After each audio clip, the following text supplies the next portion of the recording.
Hey, good morning, everyone. This is a song from Israel. I'm used to singing the chorus in Hebrew, but I will refrain this morning. Soon the day will arrive when we will be together, and no longer will we live in fear. And the children will smile without wondering whether on that day thunder clouds will appear. Wait and see what a world there will be if we care, if we share, you and me. Wait and see what a world there can be if we care, if we share, you and me. Some have dreamed, some have died to make a bright tomorrow, and their vision remains in our hearts. Now the torch must be passed with new hope, not in sorrow, and a promise to make a new start. Wait and see what a world it will be if we care, if we share, you and me. Wait and see what a world there can be if we care, if we share, you and me.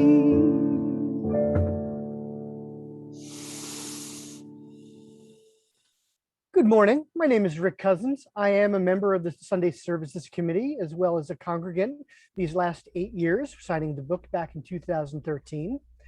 I'd like to welcome you to the online services of the Unitarian Universalist Congregation of Danbury. We're glad that you were able to join us this morning, and in community, we can ensure that social distancing does not mean social disengagement. Our weekly services are more than just a gathering of our physical bodies, when possible. It is our time for forming the sacred time that we can spend together. Whether you're well-versed in technology of teleconferencing or this is your first venture, we welcome you. For those of you new among us or reconnecting with fonder hearts, we invite you to introduce yourselves and where you're connecting from in the chat box if you are comfortable. Whatever your faith and traditions of your past, whatever your theological stance, whatever your heritage, whoever you are and whomever you love, we welcome you. You can learn more about us on our website and on our Facebook page. We encourage you to share our Facebook page and reach out to each other and others who might be isolated in this time and benefit from the social connection of our loving community. Please be aware that that Sunday, July the 4th, we will be doing a virtual visit with the All Souls UUCD, congregation in New London. The Zoom link will be mailed out. The week before.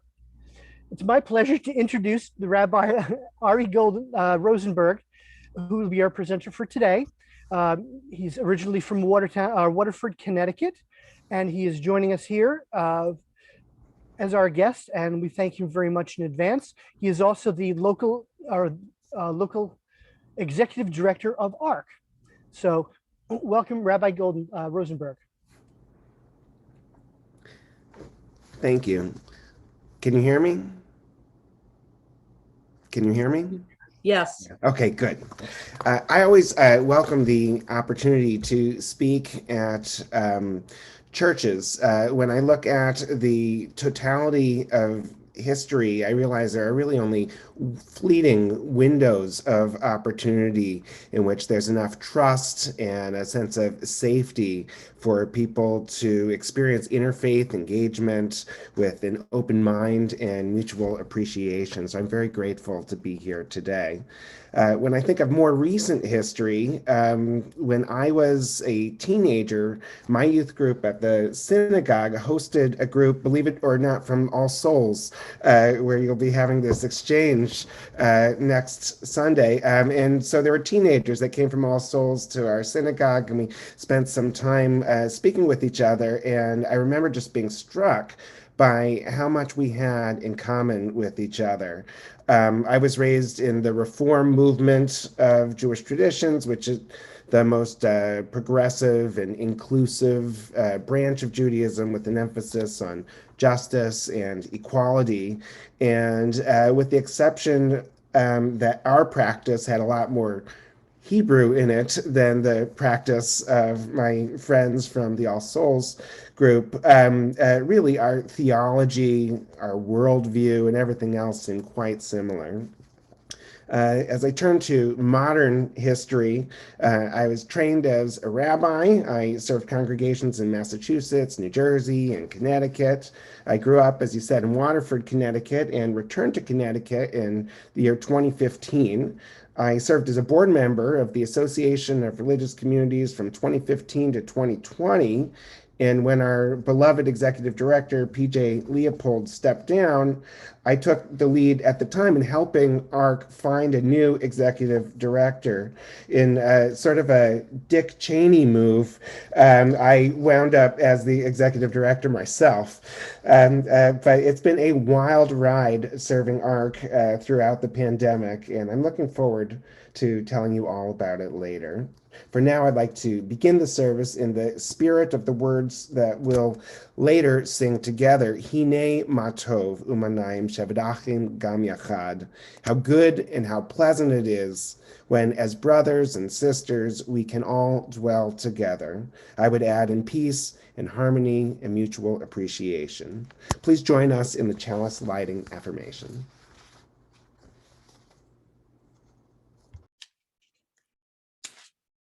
Love is the spirit of this congregation, and justice is its light. This is our covenant, to dwell together in peace, to seek and speak the truth in love, to help one another and celebrate life. And now, please join me in our unison children's affirmation. Get your UUs up. We are Unitarian Universalists. We are people with open minds, loving hearts, and helping hands. We care for the earth and each other. And now please join Rabbi Ari Rosenberg for A Time for All Ages. I would like to share a rather old story. This is a story that goes back about 1,500 years. It's actually first told in one iteration in the Talmud. It's about the Sabbath, and as you know, Christians tend to observe the Sabbath on Sunday. Jews tend to observe it from sunset on Friday night through sunset on Saturday, as it was first established during the days of creation.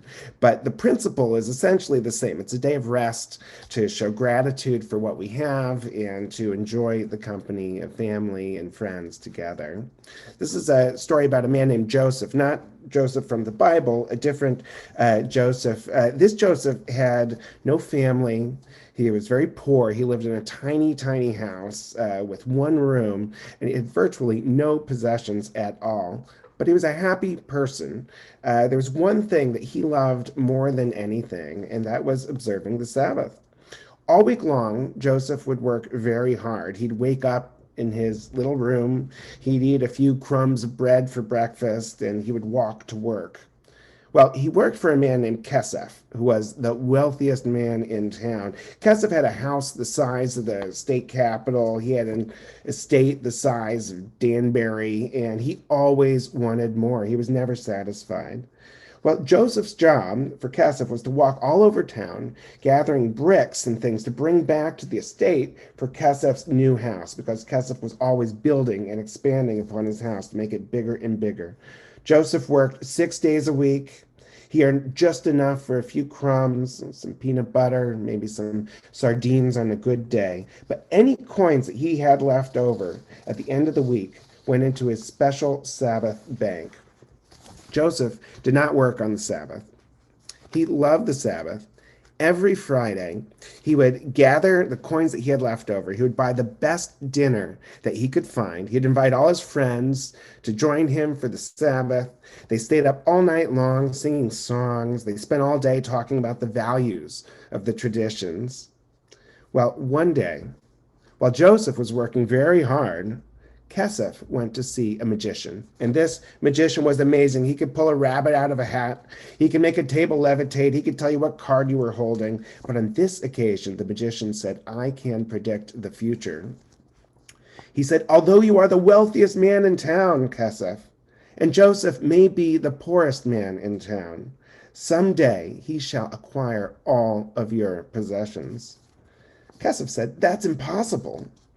But the idea started to grow in his mind. And the more Kesef got to thinking about it, the more frightened he became that poor Joseph would end up stealing all of his money and all of his possessions. Now, would Joseph ever steal anything? No, of course not. But Kesef was so afraid, he decided he had to sell everything that he owned. He had a giant estate sale. He sold every single thing. He traded it in for coins. He put the coins in a wheelbarrow, and he made Joseph haul it to the bank. And then Kesef exchanged all of that money for one item, one giant jewel. It was sort of like a diamond, but it was even larger. It was actually bigger than his heart. And it was so valuable that he never wanted to be apart from it. It was essentially all of his possessions. So he designed a special turban, and he placed that giant jewel inside the turban so that he could have it on his person at all times. And he made a plan to leave town and to get as far away from Joseph as possible so that Joseph couldn't steal this jewel that Joseph would never steal in the first place. Well, at that time, there was a bridge that led out of town over a river. Before he crossed it, he could see dark clouds and a storm coming. The rain started to fall. There was wind, there was thunder, there was lightning, and suddenly Kesef's turban started to get wet, and it started to unravel. And as the turban started to unravel, the jewel fell to the bridge. Kesef reached out, but it was so wet that he slipped, and the jewel slid right off the bridge into the river. Well, at that point, Kesef had nothing and nowhere to go. He finished crossing the bridge and was never seen from again. Well, the next day was the Sabbath. The good news is that Joseph didn't have to go to work. The bad news is Joseph had no job anymore. How was he to pay for food in the week to come? Well, he spent all day long looking for work. Suddenly, he realized it was late. He needed to get to the market for food for the last Sabbath dinner that he could possibly afford. At the market, a fisherman arrived with a giant fish. Who will buy this? He said to himself. It's so late, most people have already bought their food for the Sabbath. It's so large, who can afford it? It's so heavy, who has the strength to carry this giant fish home? He thought to himself, maybe I'll try Joseph. Joseph always buys the nicest food for the Sabbath. He showed it to Joseph, and Joseph realized he would have to spend his very last penny. But he said to himself, if I'm broke at least a really nice Sabbath with my family and friends will be had. Well, Joseph gave his last coins to buy the fish. And at home, Joseph put the fish in the oven, and he invited several of his friends and family over for dinner. They sang songs. They talked about the values of the traditions. He served everyone fish. And as he was serving himself, his fork hit something very hard inside the fish. What do you think it was? It was Kesef's jewel. It had fallen into the water. A fish had eaten the jewel. A fisherman had caught the fish, brought it to the market, and the man at the market had sold it to Joseph, who now actually did possess something worth all of Kesef's possessions. Well, after the Sabbath, Joseph went to the bank, and he used that jewel to purchase Kesef's old house and estate. And he used his money to host the Sabbath dinners every week for anyone who wanted or needed a place to come for a warm meal and fresh community. And anyone who had no place to go knew that they could always join Joseph. And for those who had no homes, they could stay as long as they liked. Joseph hosted the best Sabbaths with the best food, and they sang songs all night and talked about the values of traditions all day. Sometimes the greatest gift is the opportunity to share what you have with others. We now continue with shared milestones. It's now time for our shared milestones for us to share with one another in the chat, things that are lifting up our hearts or weighing us down. You may put a stone in a bowl, light a candle, or share in the chat.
It is now time for our congregational offering.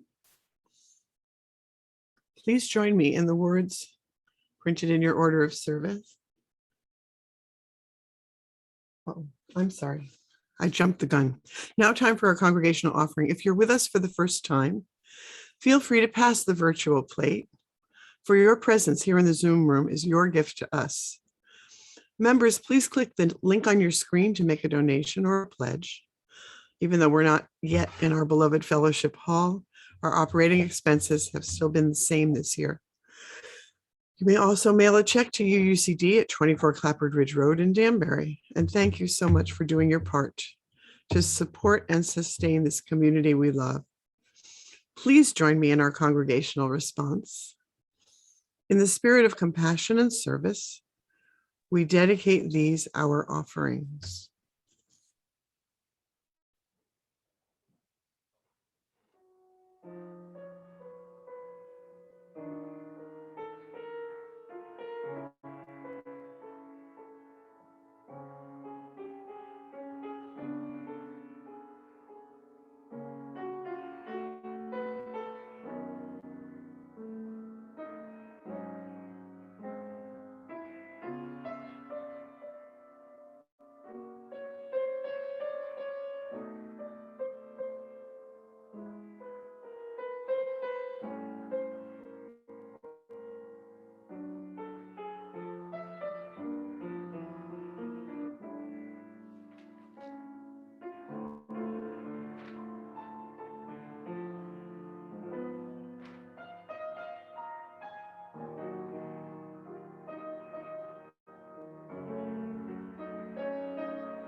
Okay. So I entitled this presentation Preventing Poverty, Homelessness, and Domestic Violence in a Pandemic of Biblical Proportions. I made the transition from ARC's board of directors to becoming the executive director mid-pandemic. At the time, COVID numbers were through the roof. Everyone was in a panic. I remember in those days just coming back from the grocery store was a traumatic experience. I remember we would sanitize all of the vegetables and other goods in the garage before we even brought it into the house. I'd immediately, stick all my clothes in the laundry and take a shower as though I had to be decontaminated somehow. There wasn't a vaccine in sight. And I think most of us spent a lot of our lives living with a certain degree of terror, just not knowing what was going to happen. What was happening in the greater Danbury area? Well, the United Way does a sort of financial feasibility study of a demographic group they call the ALICE group. That's Asset Limited Income Constrained Employed. These are people that are caught in the gap between poverty, having no source of revenue, and maybe they have jobs, but they don't generate enough revenue to cover all of their expenses. So this group is called ALICE. Well, in the years leading up to the pandemic, the United Way was able to ascertain that about 11% of the population in Connecticut was living in poverty, but about 27% was this ALICE category, not earning enough to afford basic household necessities like childcare, food, transportation, healthcare, technology. In Fairfield County, those numbers went up to 41%. And in Danbury, it actually went up to 49%. That's half the population not generating enough revenue to cover all of their expenses. Well, after COVID hit, all bets were off. There were more people working at reduced hours or 0 hours, completely out of work, either because their jobs ceased to exist or because they had to stay home to take care of their kids who weren't in the public school system any longer. We also found at the same time that there was less affordable housing. There were New Yorkers that were moving to the area, which is wonderful for the Connecticut economy, and it boosts tax money that ultimately will help with schools and hospitals and all these kinds of things. But on a local level, it drove up the cost of apartments, right? So if you're looking for affordable housing, it's harder to find housing in the area as there's more people moving to the area. And many of the shelters ended up being closed, such as Dorothy Day, which was a wonderful shelter that unfortunately the town ended up shutting down, along with several others. We were left with one solid place for homeless people to stay, and that was the Super 8 Motel, which is an excellent program and does a good job. But even that has a maximum capacity of some 50 beds or so. So even they were having to send people out to Waterbury and Torrington because there was a greater need than even they could provide. Well, at ARC, we never closed our doors or stopped any of the services, but everyone had been working from home since the preceding March until I started around this time last year. Well, since numbers were down a little bit over the last summer, one of my first moves as the executive director was to bring the staff back on site again. I discovered that you see things from a very different lens as a board member than you do as the executive director. I think as executive director, you sort of get a sense of how the sausage gets made, and you really understand how things happen on a daily basis. So just a little refresher about the Association of Religious Communities. I like to think of us as the best kept secret in the greater Danbury area. We were established in 1974 with a mission to facilitate interfaith cooperation and other partnerships to alleviate the causes of violence, suffering, and hate while advancing peace, justice, and human dignity. What distinguishes ARC from other nonprofits in the area is that we're the only purposefully interfaith nonprofit organization in the greater Danbury area. Well, what's so important about interfaith work? Well, From my tradition, the Talmud teaches that everyone, no matter what your religion, your race, your background, everyone is descended from Adam and Eve to show that we're all part of the same family, regardless of our religion or ethnic backgrounds. In my opinion, interfaith community service is one of the greatest antidotes to the rising tide of racism and bigotry that we're seeing throughout America and frankly throughout the world. It makes a difference when the food or the shelter that a person receives comes from an interfaith organization of Christians and Jews and Muslims and Buddhists and others. Well, what is some of the work that ARC has been doing this year throughout the pandemic? Well, we've always been faithful to our interfaith initiative. We had a virtual Thanksgiving experience this past year, and we're looking forward to having an in-person Thanksgiving experience in the year to come.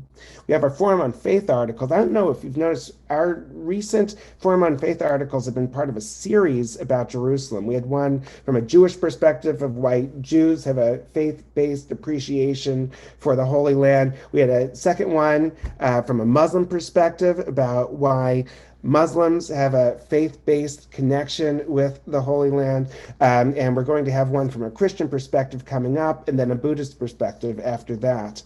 And the Forum on Faith articles in the Danbury News Times are very popular, and it's an opportunity to just sort of get the word out about different perspectives on things from a religious, faith-based approach. And I'm very excited that we're bringing our Interfaith Peace Camp back this summer. Last summer, unfortunately, due to COVID, we were not able to do it. But this summer, under the direction of Suzanne Perry, we're bringing the program back. It's going to be better than ever. And we're so excited to reboot Interfaith Peace Camp. For those who don't know, we take a group of kids, many of them are at-risk youth coming from Title I schools, and we take them, they spend one day at a church, one day at a synagogue, one day at a masjid, one day meeting with a Buddhist monk, and on the last day of the program this year, we're going to take them to the Mashantucket Pequot Museum for a Native American perspective. So it's going to be really, really exciting this year. And also along the lines of our interfaith initiatives, I have these kinds of speaking engagements, which give me an opportunity to speak at churches and other places in the community. The second major program that we have at ARC is our domestic violence prevention programs. And we basically got three different kinds. There's what's called the Family Violence Education Program. That's for men and women who have a police arrest. This is something that they've been advised to take our classes to help them with their problem. We have an Explore program for someone who's actually got a court conviction. That's the next level. And then we have a voluntary program called New Options to Violent Action for people at risk of abusing other people. There are many programs, including programs at ARC, that go to people who have been abused, and we have resources to help. But our classes that we offer, the goal is to go straight to the source, to the people that are actually conducting the violence so that we can prevent that from happening, to nip it in the bud, if you will. And, it would cost $10,000 to incarcerate someone for 9 weeks, but it costs, under $200 for someone to take one of our 9-week courses. And the recidivism rate is actually quite low. We have a 90% success rate that people don't go back to abusing people afterwards. So we're very proud of those programs. And one of the programs that we're most proud of is the work that we do for the homeless in the greater Danbury area.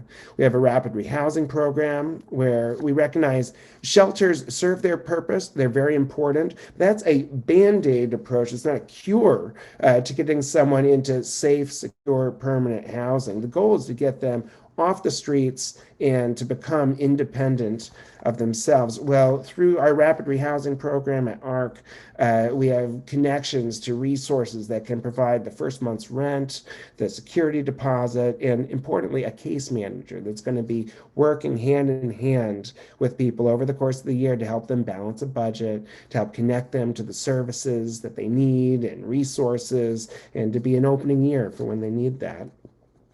Last year, we were able to help about 600 people. This year, it's closer to 1,000 under the times of COVID. We also have a youth navigator program for the homeless. You may not realize this, but Danbury actually has dozens of homeless youth.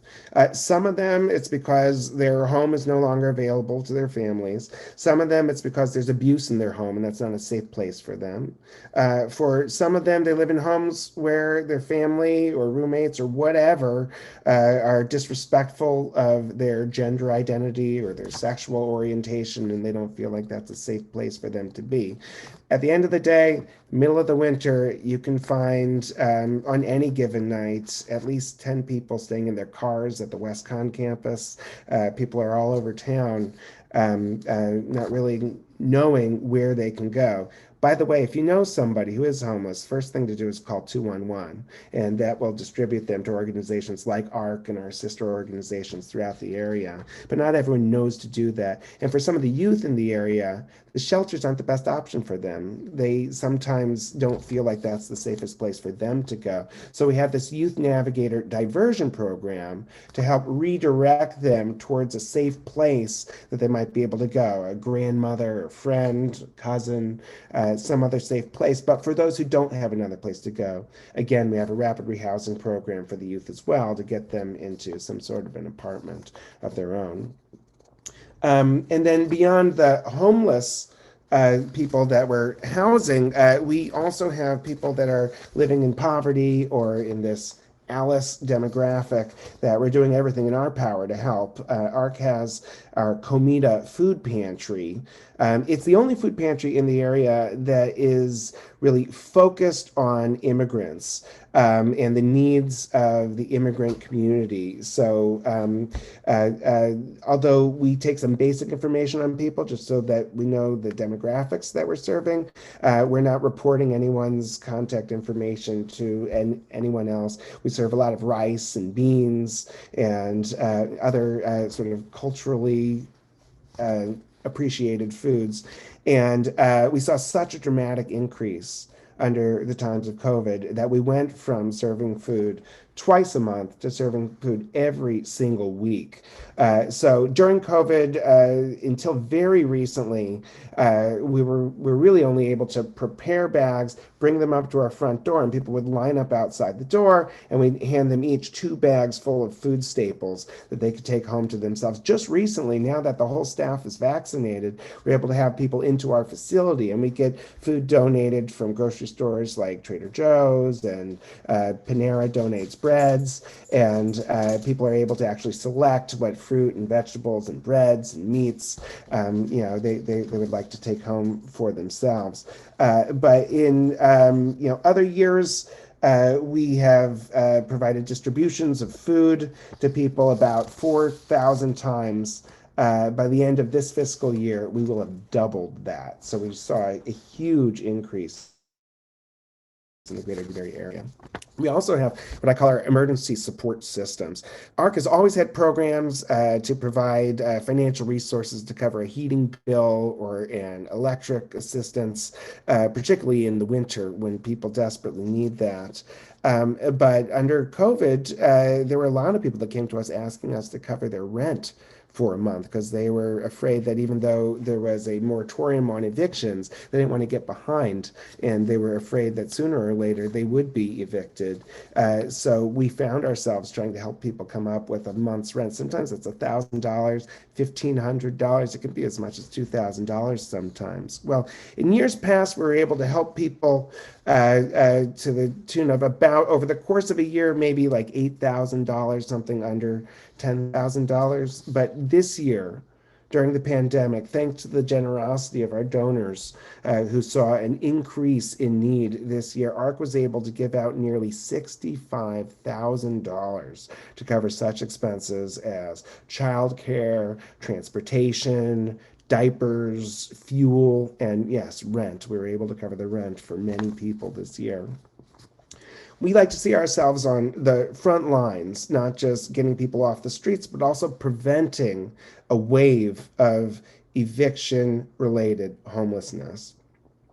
The governor's eviction moratorium is extended right now through July, but it's not going to be able to be extended forever. I mean, landlords are going to need to be able to be paid rent, otherwise it's not, going to serve their purposes. And ultimately, that moratorium is going to be lifted. At the same time, we have this perfect storm that we see an increase in the cost of apartments. So if someone should be evicted sometime in the near future, they'd be entering a market that's going to cost them more than the place that they were staying at previously. At ARC, we're expecting that dam to burst, but we will always be there to keep the flood of evictions at bay. Well, what did ARC learn this year? Well, we found this year was a dramatic increase in need as people faced unemployment-related issues mostly. But we also saw a dramatic increase in kindness and generosity throughout the community that was really just so inspiring and uplifting. People donated food to our Comida food pantry and to all the other food pantries like Dorothy Day throughout the community. People donated cleaning supplies and laundry baskets for people transitioning from homelessness to their first home. Those who were in a position to do so shared their financial resources for ARC to help people avoid evictions. It was the worst of times, but it was also the best of times in terms of altruism, generosity, and community. If you find yourself dismayed or even depressed about the things that you see in the world, the pandemic, the poverty, the homelessness, the violence, there is no better way to change your perspective than to focus your time and your energy and your resources on helping others.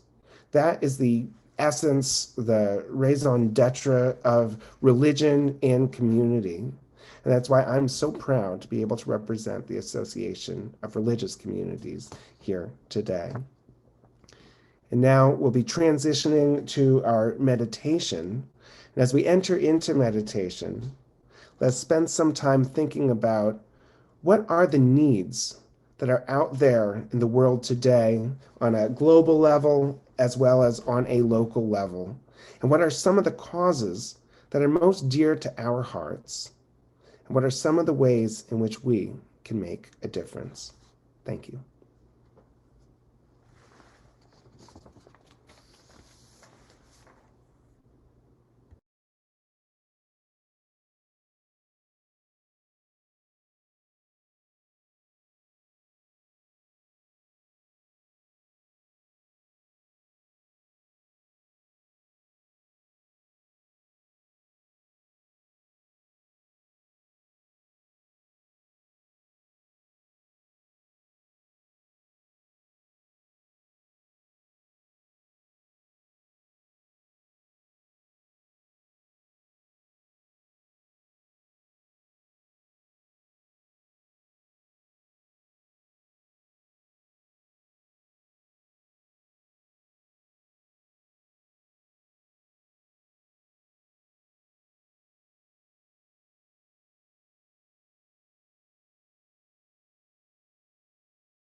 And now please join me in singing our hymn for meditation, Spirit of Life.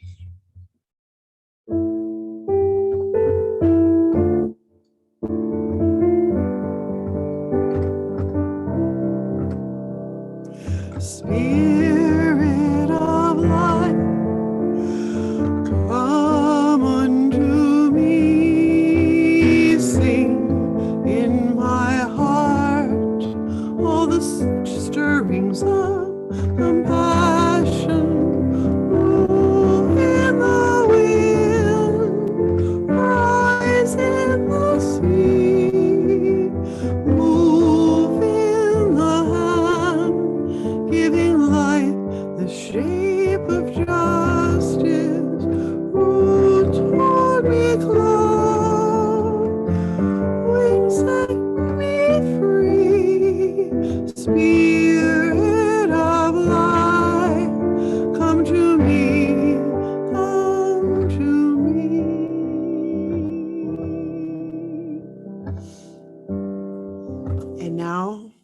join me in our words for extinguishing the chalice.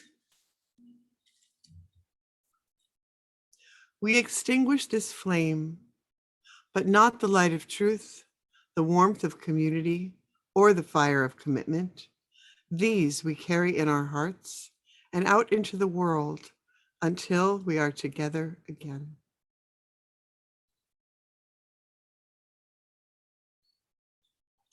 Our closing hymn, Hine Matov. I'm going to give you a little pronunciation guide.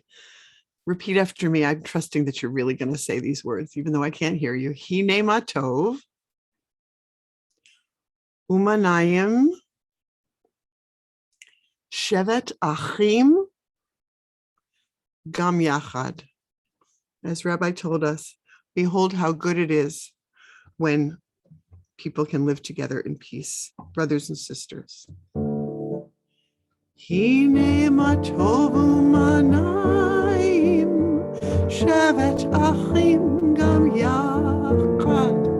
Hine Matov Umanayim, Shevet Achim Gam Yachad. Hine Matov, Shevet Achim Gam Yachad. Hine Matov, Shevet Achim Gam Yachad. One more time through with me. Hine Matov Umanayim, Shevet Achim Gam Yachad. Hine Matov Umanayim, Shevet Achim Gam Yachad. Hine Matov, Shevet Achim Gam Yachad. Hine Matov, Shevet Achim Gam Yachad. I look forward to the day when we can sing that in two parts in the fellowship hall. It's very beautiful in two parts. Rabbi, our closing words. I'd like to close with words that the prophet Aaron used when the Israelites were wandering throughout the wilderness. They felt vulnerable, they felt afraid, and in times like these, sometimes we feel vulnerable and afraid, and these words are ever a source of inspiration. He said, Yivarechecha Adonai v'yishmerecha, may God bless you, may God protect you. Ya'er Adonai panav elecha v'yichuneka, may God's presence surround you, may God have compassion upon you. Yasad Adonai panav elecha v'yasem lecha shalom. May the Spirit of God lift your spirits. May God grant us all peace. Thank you.